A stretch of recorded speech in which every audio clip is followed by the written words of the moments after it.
Hello दोस्त। मैं मालेंद्र कुमार। स्वागत है आपका अपना यूट्यूब चैनल मालेंद्राज मैथ्स में। दोस्त, जैसा कि पहले आपने देखा था कि मैंने नंबर सिस्टम ही उठाना शुरू करना चाहा। नंबर सिस्टम या एलसीएम या हल्का जो कोई भी चैप्टर हो उसको हम उठाना चाहते थे। बट क्या हुआ, जिस दिन पहला मेरा क्लास था उस दिन 10th का कुछ स्टूडेंट्स है, उसका कहना था कि हाइट एंड डिस्टेंस क्लियर कीजिए। तो हाइट एंड डिस्टेंस जब हम क्लियर करेंगे तो इसके लिए तो हमको पहले ट्रीगो में जाना होगा, क्योंकि ट्रीगो का कहीं एक पार्ट है हाइट एंड डिस्टेंस। तो हाइट एंड डिस्टेंस डायरेक्ट नहीं हो सकता है, तो हाइट एंड डिस्टेंस भी हो गया, ट्रीगो भी हो गया। अब समय आ गया है, हम लोग चलते हैं आज नंबर सिस्टम पे। नंबर सिस्टम पे आज हम क्या करेंगे कि आज हम पहले उसके बारे में कुछ बता देंगे और कल से जो है क्वेश्चन एनालाइज करना शुरू करेंगे। मुश्किल से 1 से 2 दिन का चैप्टर है, कोशिश करेंगे एक दिन कल भर में क्लियर करने का। उसके बाद फिर देखेंगे। और जो स्टूडेंट्स रीजनिंग का प्रतीक्षा कर रहे हैं, तो पहले भी हमने वादा दिया था, आपको याद होगा, एक कमेंट हम पढ़े थे शायद सुभाष कुमार का। तो उनको हम बोले थे कि 20 एक महीना के लिए वेट कर लीजिए, 20 को हम क्लियर कर देंगे। तो हम 20 के आसपास जो है रीजनिंग शुरू कर देंगे। हम अब सप्ताह में बांटेंगे नहीं कि फलना दिन रीजनिंग होगा, चिन्ना दिन रीजनिंग होगा, इससे फिर आपको लॉस है। अरे लगातार कुछ दिन मैथ चला लेते हैं, फिर लगातार जो है लगभग 15 दिन, 20 दिन, 25 दिन जो है रीजनिंग चला लेंगे। चलिए, तो नंबर ये समय ज़्यादा व्यतीत न करते हुए नंबर सिस्टम को हम स्टार्ट करते हैं। और इससे पहले हर दिन की भांति आज हम कुछ कमेंट क्लियर कर दे रहे हैं। एक विपिन कुमार जी हैं, वो लिख रहे हैं वेरी नाइस। चलिए, धन्यवाद। फिर अविनाश कुमार हैं, वो बोल रहे हैं आप दिल को छू दिया है, गॉड ब्लेस यू। चलिए, बहुत अच्छा। फिर अविनाश कुमार ही हैं, बोल रहे हैं आई लाइक यू। और फिर वही है, धड़ाधड़ 3 कमेंट वही किए हैं, सो गॉड ब्लेस यू। बस फिर अब कल कमेंट आज जो है स्टार्ट कर देते हैं।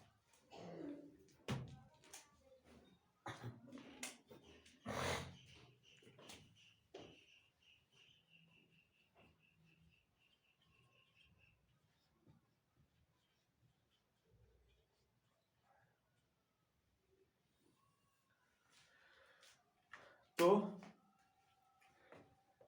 देखिएगा दोस्त, नंबर्स जो होता है, संख्याएं जो होता है, इसमें हमको पढ़ना क्या है उसको हम केवल बता दे रहे हैं। पहली नंबर, आप यह जान जाइए कि यह संख्याएं होता क्या है। संख्याएं क्या होता है, तो संख्याएं से पहले भी एक चीज है, अंक। उसको अभी हम बताएंगे। तो कहा जाता है ना कि संख्याएं को लिखने के लिए याद रखना पड़ेगा, संख्याएं को लिखने के लिए हमेशा 9 अंक की जरूरत होती है। वो 9 अंक क्या है? 0 है, 1 है, 2 है, 3 है, 4, 5, 6, 7, 8, 9। मतलब यहां पर आप लिख सकते हैं किसी भी संख्या को लिखने के लिए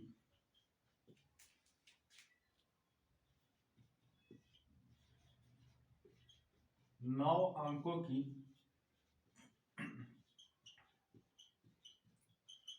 आवश्यकता होती है।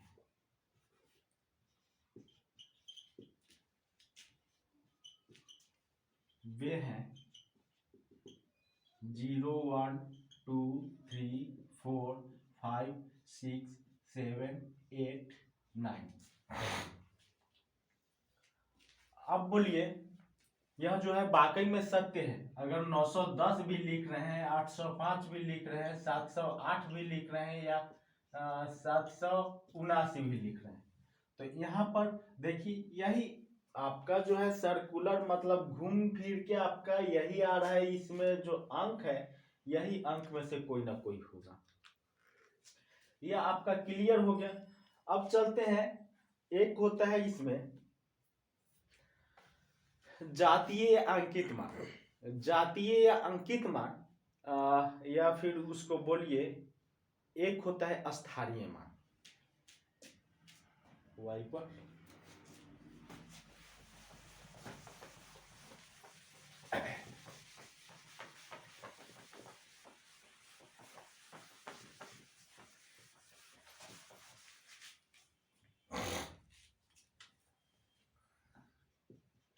क्या हो जाता है, जातीय मान, या इसी को आप लिखिए अंकित मान।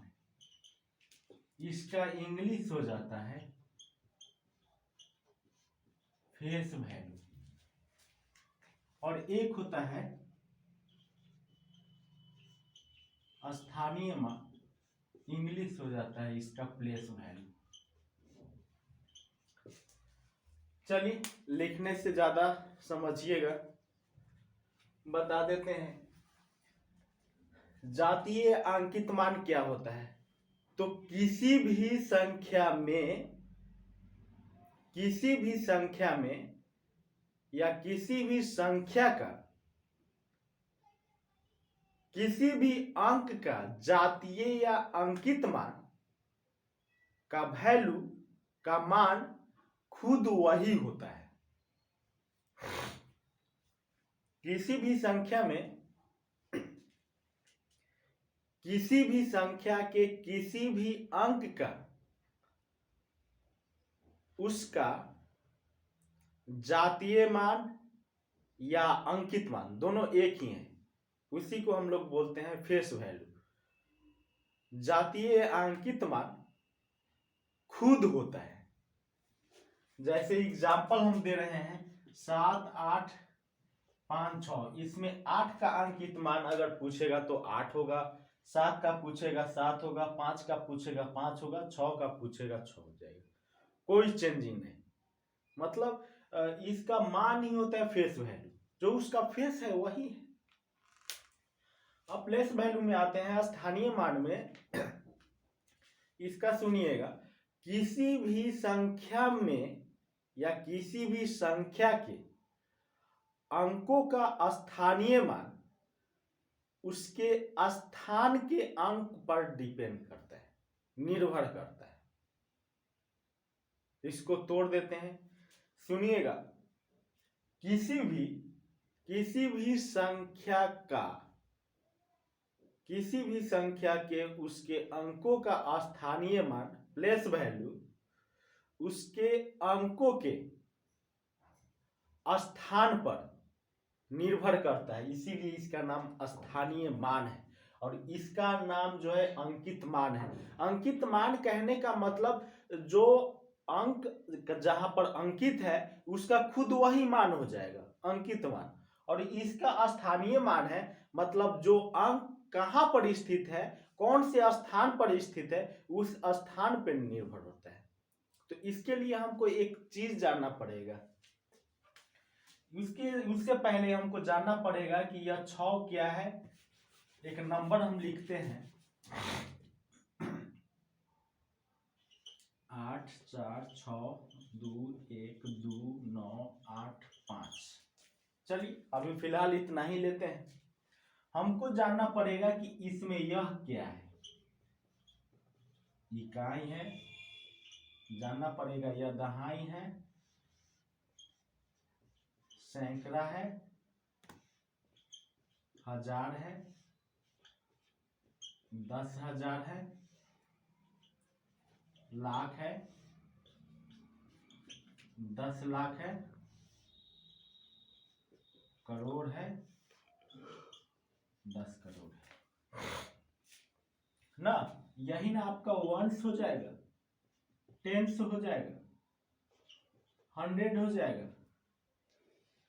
यहां पर देखिए, हजार में 1000 हो जाएगा आपका, 10,000 हो जाएगा, लाख 10 लाख, करोड़ 10 करोड़, यही हो जाएगा। इंग्लिश मीडियम वाले इकाई के जगह पर वंस, टेंस, 100, 1000, 10,000 इसको हम लोग पढ़ते हैं इकाई, दहाई, सैकड़ा, हजार, 10,000, लाख, 10 लाख, करोड़। तो अब तो इसका नामकरण हम दे दिए, इसको जान गए। तो हमको जानना है कि किसी भी अंक का उसका स्थानीय मान कैसे निकलेगा। तो इकाई फॉर, देखिए यहाँ पर स्टार्टिंग में है इकाई फॉर 1, याद रखिएगा, इकाई फॉर 1, दहाई फॉर 10। किसी भी अंक का स्थानीय मान निकालना है तो जो स्थान होगा, अगर 5 का स्थानीय मान निकालना होगा तो 5 गुने 1 हो जाएगा 5। 8 का निकालना होगा तो 8 गुने 10, 8 इंटू 10, 80 हो जाएगा। 9 गुने 100 हो जाएगा, क्योंकि 9 कहाँ पर है, तो 9 सैकड़ा के स्थान पर है, सैकड़ा फॉर 100। फिर यहाँ पर 1000 हो जाएगा, तो 2 गुने 1000 मतलब 2000 हो जाएगा, क्योंकि 1000 के स्थान पर है। यहाँ 1 गुने 10,000 हो जाएगा, क्योंकि 1 10,000 के स्थान पर है। फिर लाख चले आइए तो 2 गुने 1 लाख, यानी 2 जो है लाख के जगह पर है। फिर यहाँ पर 6 गुने 10 लाख हो जाएगा, क्योंकि 6 जो है 10 लाख के स्थान पर है। और यहाँ 4 गुने 1 करोड़ हो जाएगा, क्योंकि 4 जो है करोड़ के जगह पे है, और 8 जो है 10 करोड़ की जगह पे। आपको यही याद रखना पड़ेगा। इसको फिर हम देख लेते हैं।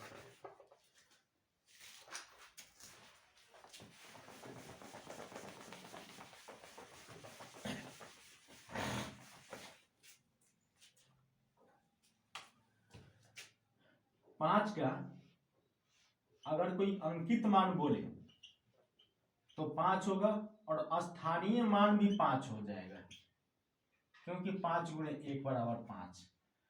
अगर 8 का अंकित मान बोले तो 8 ही होगा, क्योंकि यहाँ पर 9 का भी अंकित मान 9 ही होगा, 2 का अंकित मान भी 2 होगा, 1 का भी अंकित मान फेस वैल्यू उतना ही होगा। लेकिन अगर इसी का स्थानीय मान बोले तो 8 गुने 10 मतलब 80 हो जाएगा। फिर 9 गुने 100 900 हो जाएगा, जबकि इसका अंकित मान 9 ही रहेगा। तो यह 100 से, इसी प्रकार यहाँ 1000 से गुना करना है, 10,000 से गुना करना है। इसको समझ लिया आप लोग।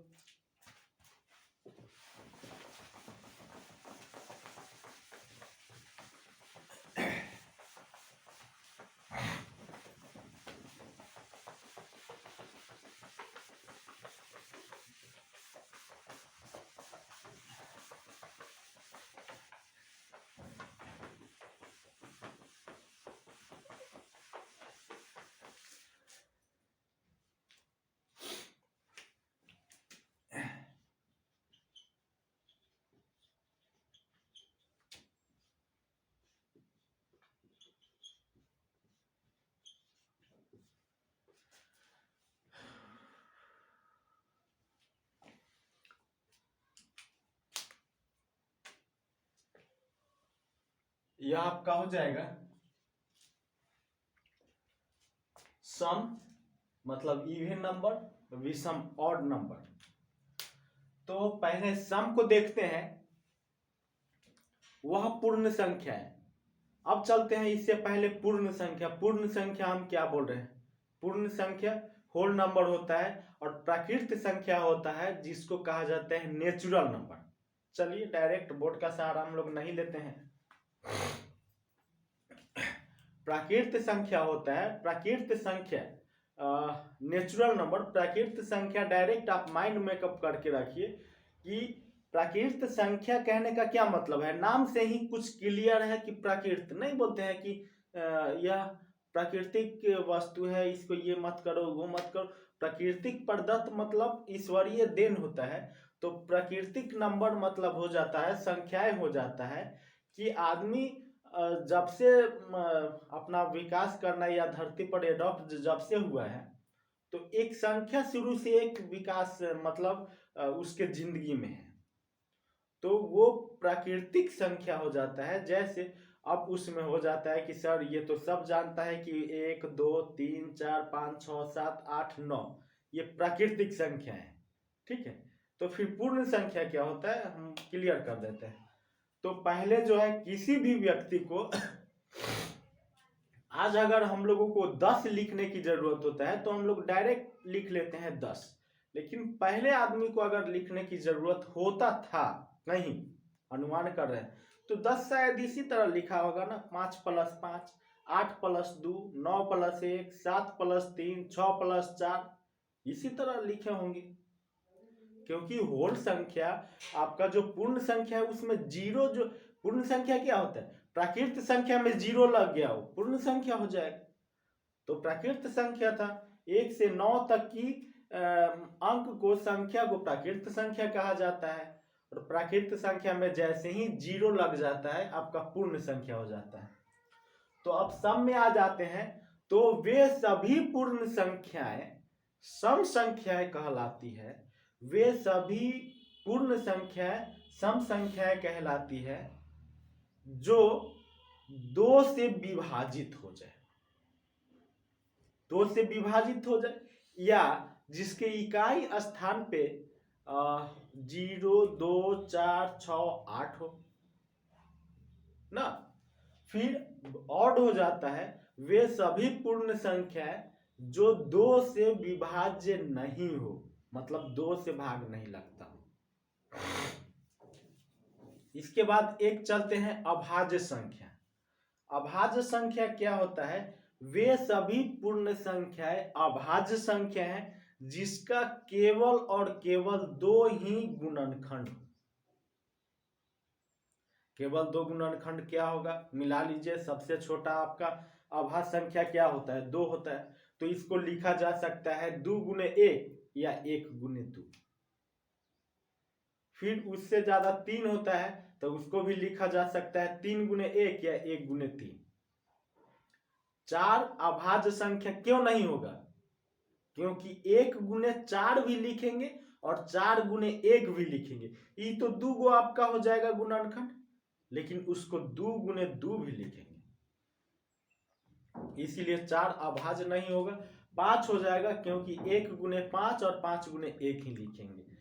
6 आपका अभाज्य क्यों नहीं होगा, क्योंकि 1 × 6 और 6 × 1 इतना रहता तब तो अभाज्य में चला जाता, लेकिन उसको 3 × 2 और 2 × 3 भी लिखा जा सकता है, अभाज्य नहीं होगा। 7 हो जाएगा क्योंकि 1 × 7 और 7 × 1, फिर तीसरा नहीं।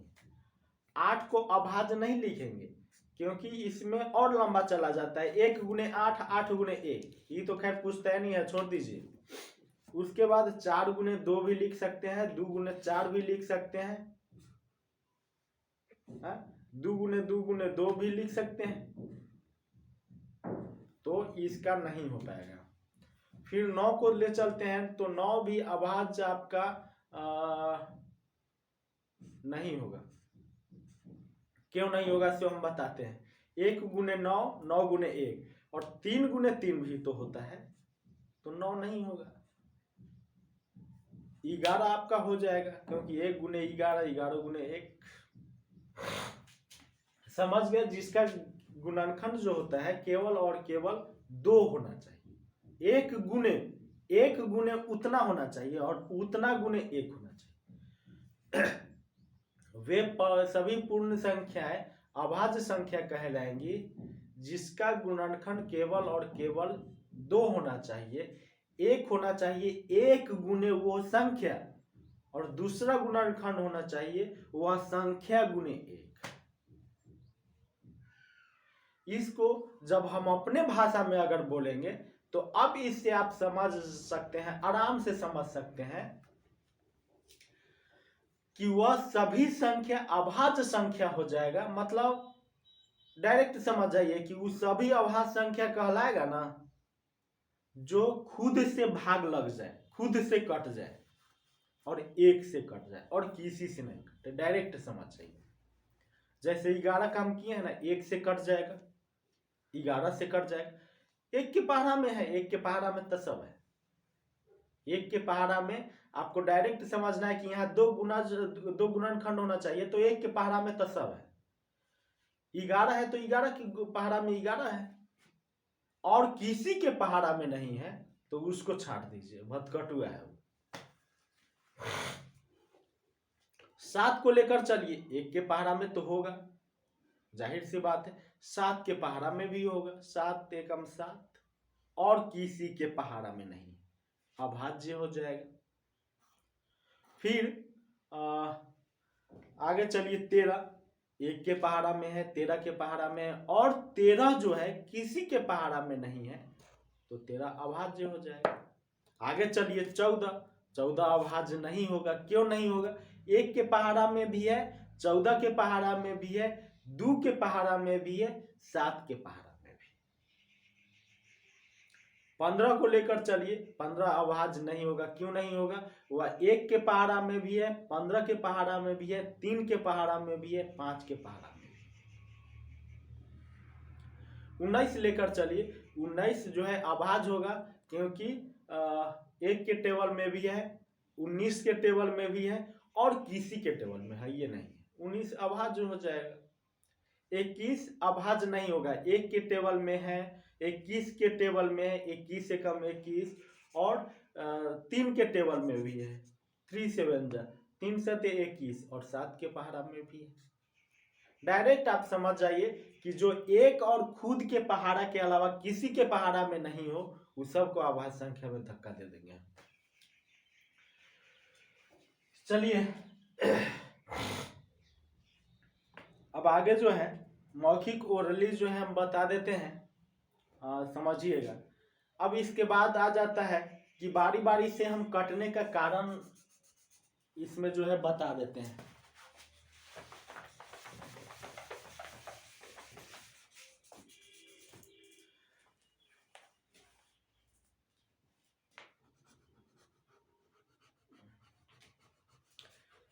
नंबर, अभी कुछ देर पहले हम नंबर लिखे थे कुछ, जहां पे इकाई क्या होता है, दहाई क्या होता है, सैकड़ा क्या होता है, ये सब बता दिए हैं। तो कोई भी संख्या 2 से कट रहा है कि नहीं कट रहा है, वो हमको मालूम करना है।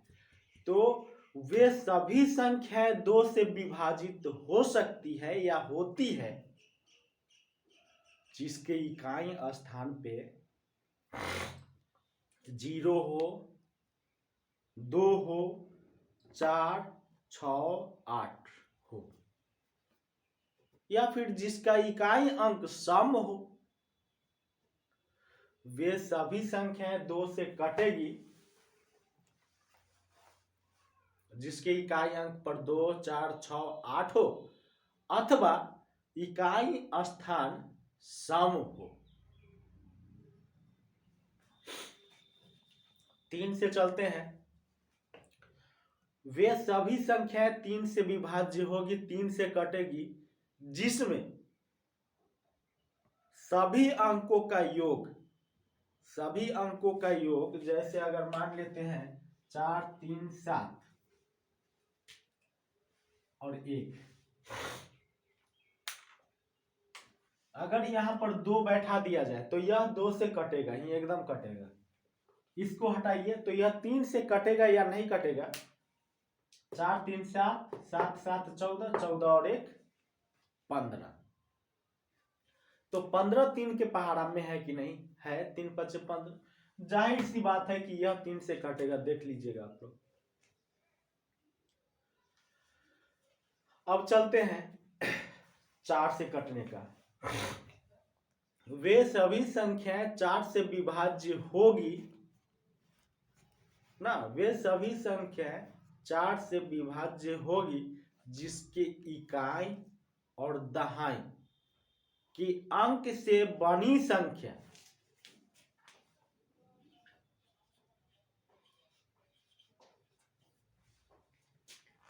वे सभी संख्याएं 4 से विभाज्य होगी जिसके इकाई और दहाई के अंकों से बनी संख्या 4 से विभाजित हो सकती है। तो वह 4 से कटेगी। जैसे यहां पर देखिए, इकाई और दहाई दोनों से कौन सा संख्या बन रहा है? 24 बन रहा है। 24 4 के पहाड़ा में है, एकदम जनरल है कि यह कटेगा। 5 से चलिए, 5 से वही संख्या कटेगी जिसकी इकाई स्थान पे 0 हो अथवा 5 हो। 6 के लिए हम आते हैं, तो 6 से वही संख्या कटेगी जो 6 या 6 से बड़ा भी होना चाहिए और जो 2 और 3 दोनों से कटा। 3 शर्त है, 6 या 6 से बड़ा भी होना चाहिए, जैसे और 2 और 3, तो 2 और 3 तो 6 से नीचे कटेगा भी नहीं, ऐसे भी हम बोल दिए। लेकिन 2 और 3 से कटने वाला, जैसे मान लेते हैं कि 2 से कट रहा है लेकिन 3 से नहीं कट रहा है, 3 से कट रहा है, 2 से नहीं कट रहा है, 4 2 से कट रहा है, 3 से नहीं कट रहा है, 5 किसी से नहीं कट रहा है, 6 देखिए 2 से भी कट रहा है, 3 से भी कट रहा है, 6 से भी कटेगा। तो जो संख्याएं जो होता है 2 और 3 दोनों से कट रहा है वह 6 से भी कटेगा। तो 2 से कटने का प्रावधान है कि उसके इकाई स्थान का अंक क्या होना चाहिए, सम होना चाहिए, या फिर 2 4 6 8 0 होना चाहिए। और 3 से उसके अंकों का योग जो होता है 3 से कटना चाहिए, पता लगा लीजिए। फिर हम लेते हैं 7 का। तो 7 का कुछ इस तरह का रूल नहीं है, 7 तो ऐसे भी मालूम चल जाएगा। फिर चलते हैं 8 में। तो 8 जो होता है, 7 के बारे में इसीलिए बोल रहे हैं कि 7 वगैरह जो होता है ना, अभाज्य संख्या जैसे ऊपर जाइएगा ना उसका थोड़ा सा डिफिकल्ट जाता है। तो जैसे ही 8 में जाते हैं तो 8 जो है 8 का छोटा सा गुणज ले लीजिए, तो 4 गुने 2 होता है, मतलब वह 2 के पहाड़ा में भी है, 4 के पहाड़ा में भी है। तो 8 2 गुने 4 यानी 8 होता है। तो देखिए किताब तो बोल रहा है कि जो इकाई दहाई सैकड़ा से के अंकों से बनी संख्या अगर 8 से कट रहा है तो कट जाएगा। इसी को हम बताते हैं। देखिए 4 गुने 2 होता है, इसका मतलब है कि 2 से कौन सा संख्या कटता है, केवल सम संख्या कटता है जिसका इकाई अंक सम हो। इसका मतलब है कि विषम संख्या 8 से कभी नहीं कटेगा। फिर चलते हैं 4। तो जो 4 से कट रहा है वह भी 8 से कटेगा, बट इसमें एक रूल क्या आ जाता है कि 4 में आ जाता था इकाई और दहाई के अंकों से बनी संख्या अगर 4 से कट रहा है तो वह टोटल संख्या 4 से कटेगा। और इसमें है कि अगर इकाई दहाई सैकड़ा से बनी संख्या अगर 8 से कट रहा है तो वह टोटल 8 से कटेगा। 9 वाला में थोड़ा सा देख लीजिएगा, 3 और 6 का जो होता है मिसलेनियस होता है, उसमें थोड़ा सा देखना भी होता है।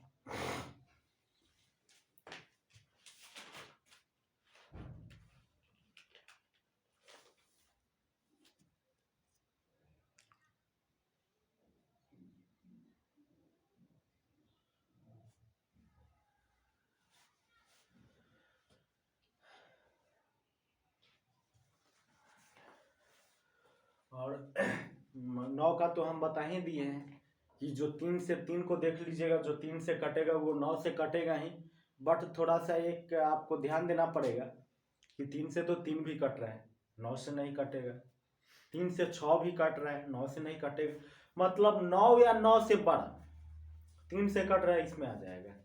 फिर 10 में आ जाइए, तो 10 में काटने की जरूरत नहीं है, जिसके इकाई स्थान पर 0। फिर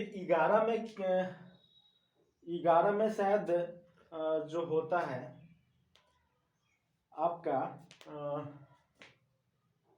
11 से पहले 9 का 7 का बता दिए थे, नहीं 7 का नहीं होता, 7 का नहीं होता है।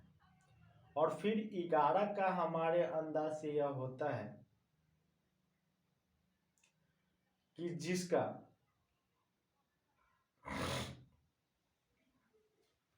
इसमें होता है रूल शायद होता है कि जिसका दहाई, मतलब दहाई के अंक से एक एक अंक छोड़कर, दहाई के अंक से मतलब सॉरी इकाई का अंक छोड़ देते हैं, दहाई के अंक को लेकर और फिर उसके एक बीच करते हुए अंकों का जोग माइनस होता है, इकाई का अंक पकड़कर और उससे एक जो है गैप करके उसका योग, दोनों का शायद 0 होना चाहिए, वही होना चाहिए। हम थोड़ा सा 2 मिनट के लिए इस पर कंफर्म हो लेते हैं।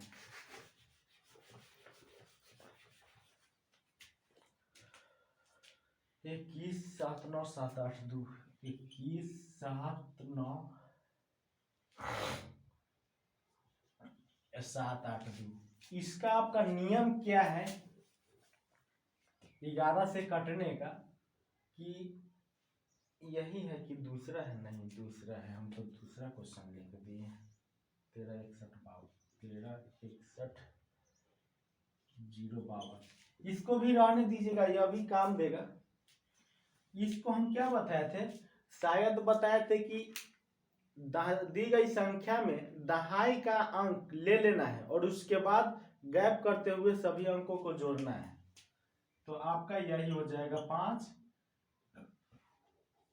प्लस 1 हो जाएगा प्लस 3 हो जाएगा, इसके बाद तो नहीं, और minus 2 plus 0 plus 6 plus 1, 5 3 8 1 9 minus 6 2 8 1 9।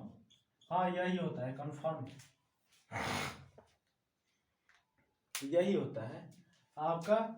Direct जो है ना, आप जोड़ लीजिएगा, क्या जोड़ लीजिएगा, तो यहाँ पर आपका 5 है, 5 6, अभी ना हम लोग समझाने के लिए ऐसा किए हैं, लेकिन उस समय क्या कर लीजिएगा, उस समय डायरेक्ट पहले दहाई अंक पर नजर दीजिएगा। 5 5 1 6 6 3 9, इधर 9 हो जाएगा, फिर देखिएगा 2 0 2 और यहाँ पर 6 2 8 और 1 9, 9 से 9 कट रहे, 11 से कटेगा। एक बात और जान जाइए कि अगर 2 का वर्ग निकालते हैं तो कितना हो जाता है, 4 हो जाता है। 3 का वर्ग निकालते हैं तो 9 हो जाता है। फिर 4 का 16 हो जाता है, 5 का 25 हो जाता है। तो देखिए यह सम संख्या है ना, सम का कितना हो जाता है, और यह विषम संख्या, इसका क्या हुआ, फिर ये सम है, इसका क्या है, ये विषम है, तो इसके, इससे जाहिर सा बात होता है कि सम संख्या का वर्ग सम ही होता है और विषम संख्या का वर्ग विषम ही होता है। अब कल भर के लिए आप लोगों का टास्क क्या रहेगा कि आप एक काम कीजिएगा, क्योंकि एक मेरा अनुरोध अगर आप लोग मान लीजिएगा ना, तो कल से जो क्वेश्चन एराइज हम शुरू करने वाले हैं, या फिर मान लेते हैं कि कल टाइम नहीं मिला परसों ही करेंगे, क्वेश्चन पे तो हाथ कल ही से लगाएंगे, तो उसमें क्या होगा कि आप लोगों को बेनिफिट मिल जाएगा।